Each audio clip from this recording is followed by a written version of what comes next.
Hey, what's going on YouTube? So I'm going to bring you another video of the Philadelphia Eagles today and some of the key notes. First of all, we have to really understand the potential of the Eagles. So the Eagles last year, they went, let me find them. Let me find them. Where did they go? I just had all this already planned and everything, and I lost. Here they go. They're 9-8. Okay, so let's look at what they're getting for the season, and the Eagles are down here. They're 30th in strength of schedule, so they're gonna have a good season this season, and they said they need at least 8.5, so 9 wins to go over the total. Can they get it? Absolutely. They're 30th in the season. Yes. And I said that in my last video if you didn't watch, as far as the season totals. Now, some of the other keynotes, Jalen Hurts, first season, he only played 4 games. He was like 52%. So his first 4 games in the NFL, 52% QB rating. Now, last year he was 61.3%, so it's kind of like, let's round it up, 10% increase. So we see an increase in production from him, and that is something we definitely want to look for as far as a team having potential to be better than the year prior. Also, you had the addition of AJ Brown. You still have Smith at wide receiver.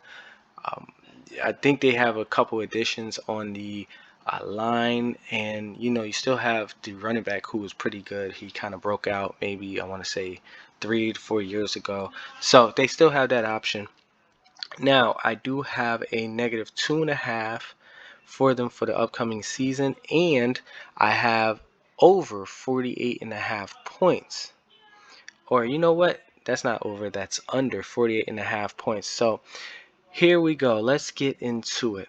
Now, as we can see the numbers, these are the games they won. Atlanta Falcons, Carolina Panthers, Detroit Lions, right? Now, again, the Lions, they blew the Lions out. They were riddled with injuries last year. They still scored 50 points. So it's kind of like they were bad. But here's the thing.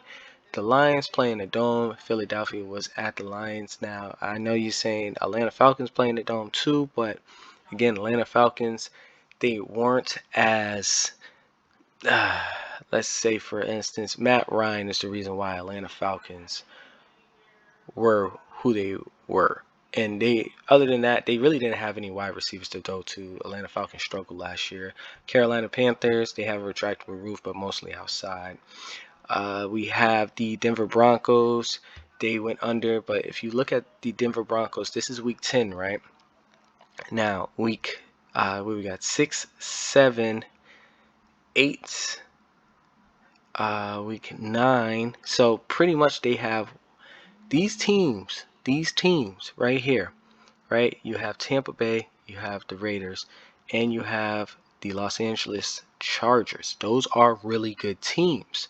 And they face this Denver Broncos team. After facing those teams 6, 7, then you have 8 with the Lions, which they blew out. Then they face Denver, or no, they face the Chargers. Then they face Denver. And when they face Denver, obviously facing that kind of competition put them in a position to beat the Broncos. And then now you have the New Orleans Saints, same thing. They beat the Saints by 11. Jameis Winston was out. You had no Michael Thomas. Also, they didn't have Landry at that point back there. So they were dealing with what they can deal with, and they won that game as well. Also, this is the divisional opponents. As we have New York, we have Washington. Washington, had a new quarterback at him, and Henny. He was pretty good. I liked him, but they got Carson Wentz now. Then you have New York again. They beat New York twice. I'm expecting them to beat New York twice. They got beat by Dallas Cowboys twice.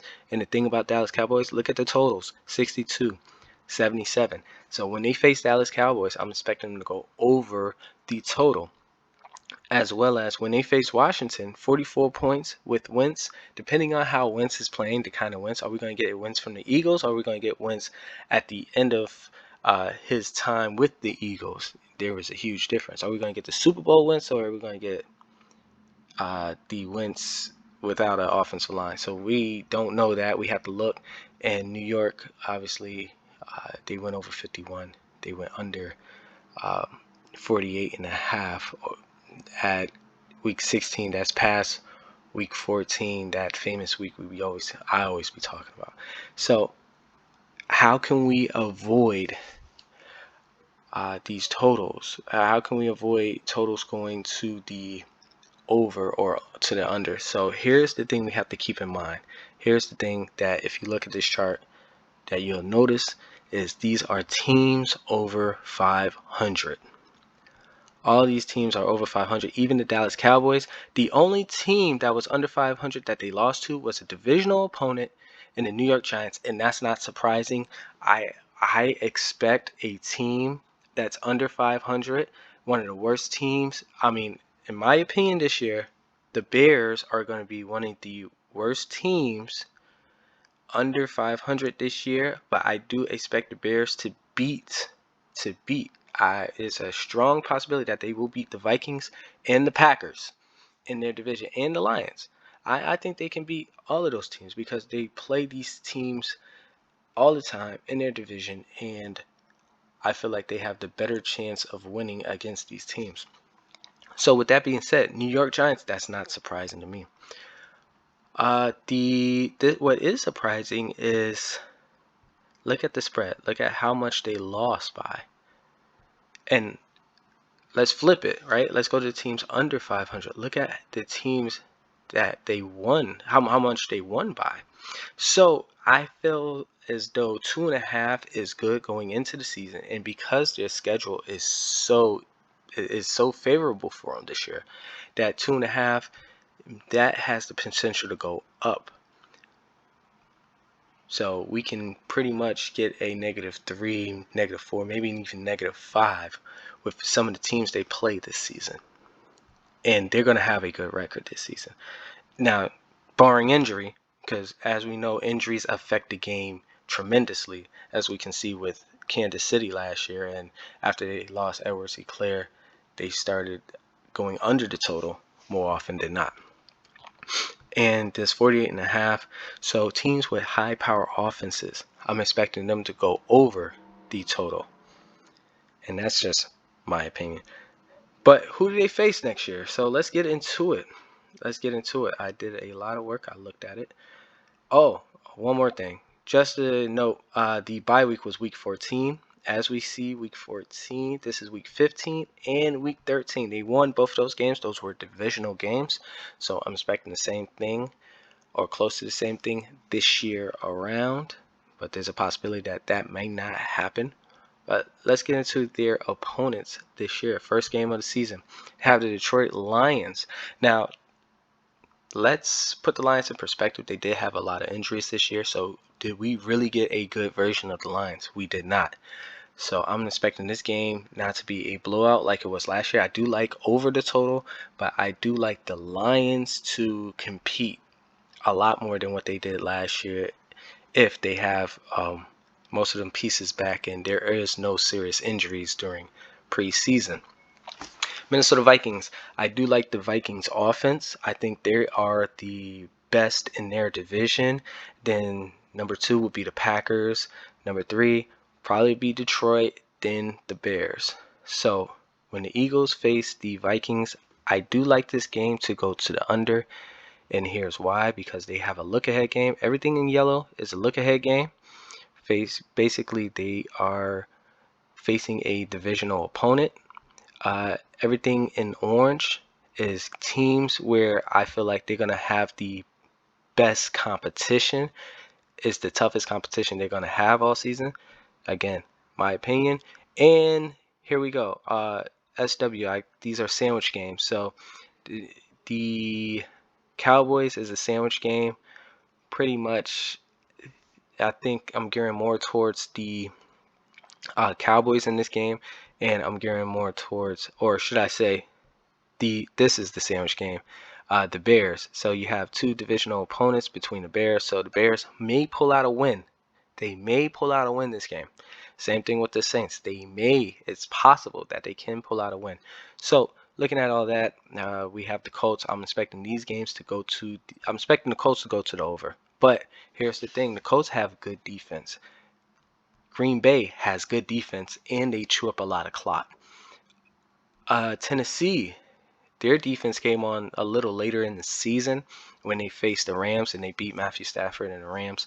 So again, these games may go to the under. We have to keep that defense in mind. We have to keep injuries in mind, and we have to see how many points in the time of possession with these three teams.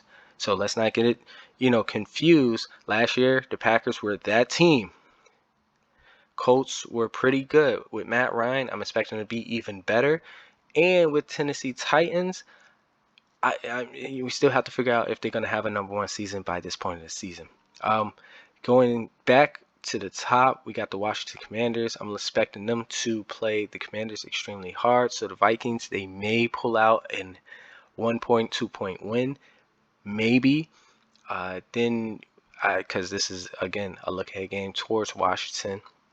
And I feel like Washington's going to be a better team this year. Jacksonville Jags, you have the Jaguars facing, they faced the Jaguars, so I'm expecting them to win that game. The Cardinals, Arizona Cardinals, I'm expecting the Eagles to win this because you got D Hopkins, who's out for six weeks 6 weeks in the beginning of the season. Then, but here's the kicker. You have a look-ahead game with the Dallas Cowboys, and then you go on a bye week. So I'm going to proceed this game. I'm going to see what kind of numbers we're going to get with this game, and I'm going to bet this game accordingly. After the bye week, you have the Pittsburgh Steelers. Pittsburgh Steelers is a defensive team. I'm expecting them to win against Houston, but I'm not expecting Houston to get blown out.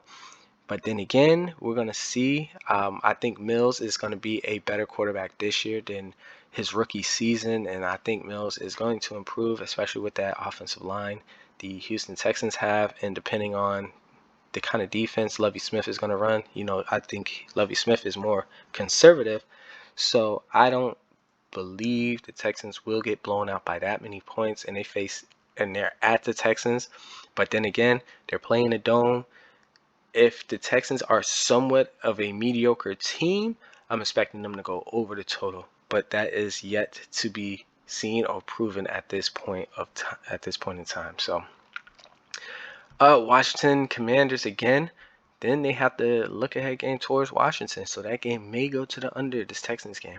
Then Washington, then you have Indianapolis Colts, the Colts, the Packers, and Tennessee Titans. So with the breakdown, I do like a 2.5. Going into the season. And actually, all those opponents, especially the hard opponents, they can win these games. They can win those games. Those are the toughest opponents.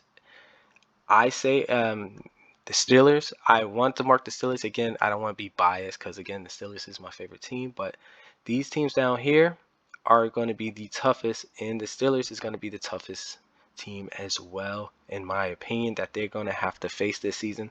Every other team, but even with these teams being the toughest team they're facing this season, these games are still winnable.